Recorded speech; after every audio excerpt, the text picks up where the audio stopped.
कभी सोचा है कि ब्रह्मचर्य पालन तुम ठीक से क्यों नहीं कर पाते? तुम्हारा ब्रह्मचर्य बार बार खंडित क्यों हो जाता है?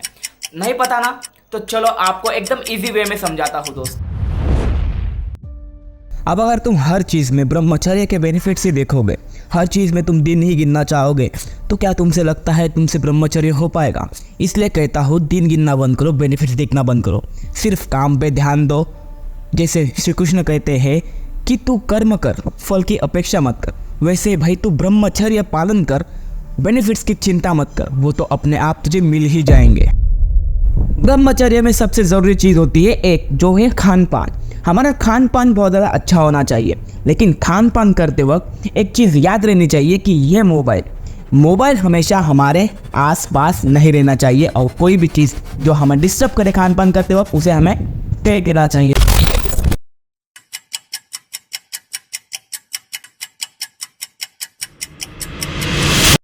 ब्रह्मचर्य में नींद का सबसे ज़्यादा बड़ा इम्पैक्ट होता है। तुम कितनी नींद लेते हो, तुम कितना वर्क करते हो, वो ज़्यादा महत्वपूर्ण होता है। इसलिए ब्रह्मचर्य में सुबह हमें 6 आवर की नींद लेना बहुत ज़्यादा ज़रूरी है। मैं हर किसी को कहता हूँ कि भाई तुम 10 बजे या 11 बजे तक सो जाओ, एंड फिर तुम्हें उठना है सुबह 4 या 5 बजे के बीच में।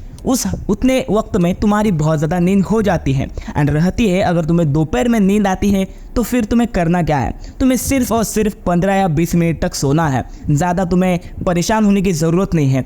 20 मिनट का अगर तुम नैप भी लेते हो तो वो भी तुम्हारी नींद को एक्सपांड कर देता है और तुम्हारे मेमोरी को बूस्ट करके और ज़्यादा इसको एनहांस कर देता है। तो ब्रह्मचर्य में नींद का सबसे बड़ा इम्पैक्ट रोल होता है दोस्तों।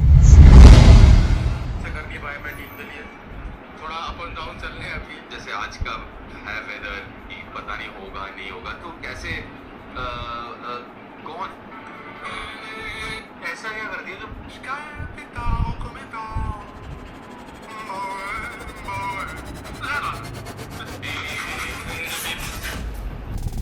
अगर आप भी ऐसे रील देखोगे तो भैया आपकी क्रिएटिविटी की पूरी लगने वाली है।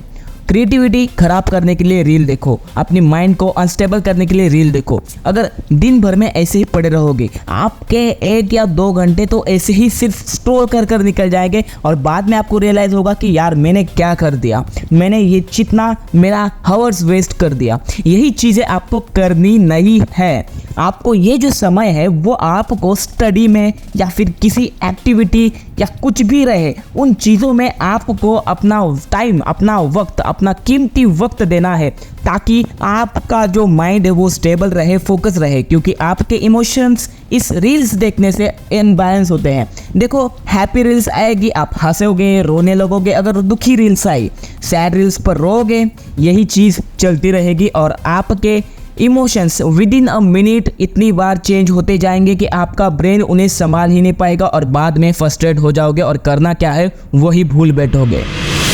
देखो दोस्तों, दिमाग तो सबके पास होता है, लेकिन उसे यूज़ कैसा करना है वो हमारे ऊपर होता है। अब कई लोगों के पास जब खाली टाइम होता है, और जो ब्रह्मचारी भी है या नहीं है उससे कोई फ़र्क नहीं पड़ता, लेकिन कई लोग क्या करेंगे खाली टाइम में? कुछ लोग तो ये करेंगे,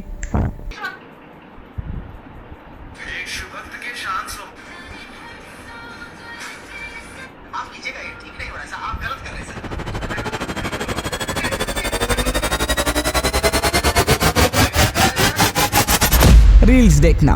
हर बार वो रील्स देखेंगे, टाइम पास करेंगे, फिर उन्हें फ़र्क नहीं पड़ता कि वो किस तरह का कंटेंट कंज्यूम कर रहे हैं। और अगर उन्हें रील से भी उब जाए तो और क्या कर सकते हैं? और कर सकते हैं ये,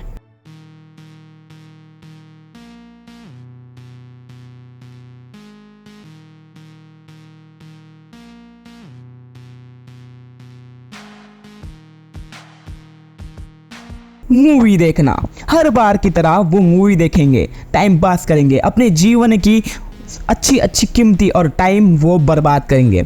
फिर फ़र्क नहीं पड़ता कि वो मूवी अच्छी है या साइंटिफिक है या फिर हॉरर है, कुछ भी रहे, बट जा क्या रहा है? टाइम। अब ब्रिलियंट लोग क्या करेंगे? ब्रिलियंट लोग करेंगे पढ़ाई या फिर पढ़ेंगे बुक्स। जो कि मैं हर ब्रह्मचारी को कहता हूँ, ब्रेन तो सबके पास है, लेकिन उसका उपयोग कैसे करना है ये भी हमारे ऊपर बहुत ज़्यादा डिपेंड करता है दोस्तों। और अगर ब्रिलियंट लोग और अगर ब्रह्मचारी हो और अगर वो मेरे जैसा हो तो मैं क्या करूँगा? मैं करूँगा ये।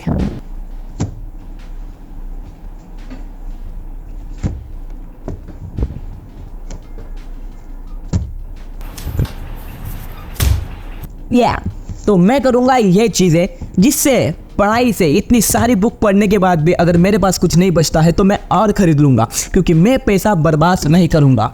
और मैं पैसा बर्बाद करूँ भी क्यों? इन फालतू चीज़ों के लिए, मूवी के लिए, सॉफ्टवेयर के लिए, इन चीज़ों के लिए बिल्कुल नहीं। मैं पढ़ूँगा किताबें, क्योंकि यही है मेरी सबसे बड़ी हॉबी। अब तुम सोच रहे होगे कि क्या मैंने सच में इतनी किताबें पढ़ रखी है या सिर्फ मैं आपको दिखा रहा हूँ। हॉनेस्टली बताऊँ तो इसमें से सिर्फ जो मैंने न्यू लाए हैं, मतलब ये जो 4 वेद है, उनको छोड़कर सारी किताबें पढ़ ली है। और भी ये तो सिर्फ मेरे पास खरीदी हुई बुक्स है जो मैं लाइब्रेरी से मेरे कॉलेज के लेकर आता हूँ। उनकी बात तो मैंने अभी तक की नहीं है, अगर वो देखोगे तो आपका दिमाग चकरा जाएगा। तो खाली टाइम में बुक्स पढ़ना is the most educated thing जो मुझे लगता है। एंड एज अ ब्रह्मचारी हमें बुक्स पढ़ने से लगाव होना चाहिए, जो कि मैं आप सभी को बोलता हूँ कि बुक्स पढ़ना बहुत ज़्यादा महत्वपूर्ण है, बहुत ज़्यादा इंपॉर्टेंट है दोस्तों। अगर आप भी आपका टाइम रील्स, मूवीज़, इन चीज़ों में नहीं दिखा रहे हो, नहीं वेस्ट कर रहे हो, तो सबसे बेस्ट टाइम रहेगा, सबसे बेस्ट थिंग रहेगी कि बुक्स पढ़ो। यही आपकी जीवन बदल देगी दोस्तों। अब अगर तुम नॉर्मल बंदे हो और तुम सिर्फ मेडिटेशन करना चाहते हो तो तुम कितने भी घंटे करो या कितने भी मिनट करो, 5 मिनट 10 मिनट। लेकिन अगर आप और तुम ब्रह्मचर्य का पालन कर रहे हो तो फिर भाई मेडिटेशन 30 मिनट से ऊपर करना तो बहुत ज़्यादा ज़रूरी है, नहीं तो फिर रात को पता है ना क्या होगा। और फिर बाद में फिर से डिप्रेशन और इमोशनल चीज़ें, और फिर से इमोशनल इनबैलेंस हो जाएगा और रात में नाइटफॉल होने के कारण डिप्रेशन का बड़ा ही शिकारी तो बन जाएगा। तो अगर मेडिटेशन एक नॉर्मल बंदा कर रहा है तो 5 मिनट करे या 10 मिनट करे, मुझे उससे कोई फ़र्क नहीं। लेकिन अगर कोई ब्रह्मचारी व्यक्ति जो ब्रह्मचर्य का पालन कर रहा है और वो मेडिटेशन केवल 5-10 मिनट कर रहा है और बोल रहा है कि मैं सारी चीज़ें फॉलो कर रहा हूँ, तो रुक जाओ, आप गलत ट्रैक पे हो। मेडिटेशन करना है तो 30 मिनट रोज़ करना पड़ेगा, 4 टाइम करना पड़ेगा, तभी होगा। अभी करना कैसे है? सुबह जब उठोगे तब एक बार मेडिटेशन होगा, दोपहर में अगर लगा तो 5 या 10 मिनट भी किया तो कोई प्रॉब्लम नहीं, क्योंकि सुबह बहुत ज़्यादा देर हमने कर लिया होता है। शाम को 6 बजे के बाद एक बार और रात को सोने जाने के वक्त एक बार, हो गए 4 बार। तो अगर 4 बार मेडिटेशन करोगे एंड डेली करोगे तो ही फ़र्क दिखाई पड़ेगा, क्योंकि बूंद बूंद से बनता है सागर, बूंद बूंद से भरता है कुआं। यही चीज़ पता नहीं मैंने कहाँ से ये सुनी थी, लेकिन कहीं तो पढ़ी थी मैंने, इसलिए आपको बता दिया। तो करना तो यही है दोस्तों। अगर ऐसे करोगे तो ही मज़ा आने लगेगा धीरे धीरे। और ऐसा नहीं है कि अगर तुम अभी कर रहे हो तो आज बूंद बूंद डालना चालू किया तो आज ही कुआं भर गया और आज ही समुद्र बन गया, बिल्कुल भी नहीं, क्योंकि बूंद बूंद से सागर बनने को टाइम लगता है। तो थोड़ा टाइम अपने आप को देना बहुत ज़्यादा ज़रूरी है। अब सबसे बड़ा सवाल यह आता है दोस्तों कि आखिरकार हमें इन बुक्स में, अगर मुझे कोई बुक्स पढ़नी है या आपको आपको कोई अगर बुक पढ़नी है तो इनमें से कौन सी बुक में पढूं, और अगर पढ़नी है तो बुक को कैसे पढ़ा जाता है वो सीखना बहुत ज़्यादा इंपॉर्टेंट है। इसके बिना तो आपको भी कुछ नहीं आएगा। सिंपल है, कौन सी भी एक बुक उठा लो, जैसे मैंने उठाई है ये चाणक्य नीति को पढ़ना है तो पहले इस बुक में क्या है वो देखना होगा, इसकी प्रस्तावना, इसकी सब चीज़ें हमें देखनी होगी। और अब अगर मैं बुक पढ़ रहा हूँ तो मुझे सिर्फ ज्ञान और कोई हासिल करना है, इस हिसाब से मैं बुक नहीं पढ़ूंगा, क्योंकि उससे तो मेरा ही नुकसान होगा, क्योंकि मैं बाद में बोल भी सकता हूँ। अब चीज़ें क्या करनी है, मैं ही इस बुक का हिस्सा हूँ, मैं ही इस बुक के अंदर हूँ और जो परिस्थितियाँ इस बुक में है वो मैं ही झेल रहा हूँ। मेन कैरेक्टर आप हो बुक का और आपके साथ ही सारी चीज़ें घट रही हैं, तभी बुक पढ़ने में बहुत ज़्यादा मज़ा आएगा और आनंद जो प्राप्त होगा वो तो भूल ही जाओ, क्योंकि अभी रिसेंटली जो लाइफ चल रही है उसको छोड़ दो। तुम भूल गए हो कि तुम अभी क्या हो, तुम सागर हो, तुम आनंद हो, तुम प्रिया हो, तुम प्रतीक्षा हो, तुम कोई भी हो, उससे कोई फ़र्क नहीं पड़ता। अब तुम जिस बुक का कैरेक्टर तुम हो, तुम वही चाणक्य हो, तुमने ही बुक लिखी है तो तुम वही कैरेक्टर हो और जो कैरेक्टर इसमें दिया गया है वही तुम बन जाओगे। यही सिंपल सा लॉजिक है और यही सिंपल सा फंडा है बुक पढ़ने में। ऐसी कोई इसमें मास्टरी नहीं है। जब तुम बुक का हिस्सा बनकर बुक को पढ़ोगे तो तभी तुम्हें रियलाइज़ होगा कि हाँ, मेरे साथ ये चीज़ें घटित हुई और मैं ही इस बुक का हिस्सा हूँ और मेरे ही जीवन का ये हिस्सा है, तो उसे तुम कभी भुला ही नहीं पाओगे। अगर ब्रह्मचर्य फॉलो कर रहे हो, अच्छी लाइफ जीना चाहते हो, सक्सेसफुल बनना चाहते हो और डायरी नहीं लिखते भैया बेकार है आपकी ज़िंदगी। डायरी से ही लगेगा डिसिप्लिन एंड डायरी ही हमारी सबसे बड़ा हथियार। आज मैं यहाँ पर हूँ क्योंकि डायरी ने मेरा बहुत साथ दिया है, क्योंकि डायरी की वजह से ही मैं अपने आने वाले फ्यूचर को प्रेडिक्ट कर सकता हूँ और खुद में बना भी सकता हूँ। वही मेरा सबसे बड़ा हथियार है, वो है मेरी डायरी। लिखना क्या है? पॉजिटिव अफर्मेशन, डेली रूटीन, क्या करने वाला हो सबसे इम्पोर्टेंट चीज़, एंड उसे मार्क करना है। एंड रात के सोते वक्त उस पर मार्क करना है कि कितनी बजे तक और कितना टाइम तक मैंने ये चीज़ें की और कितनी परसेंटेज में डायरी में लिखी हुई चीज़ें कंप्लीट कर पाया हूँ। तभी सारी चीज़ें होगी। अब करना कैसे, चलो दिखाता हूँ वो भी चीज़।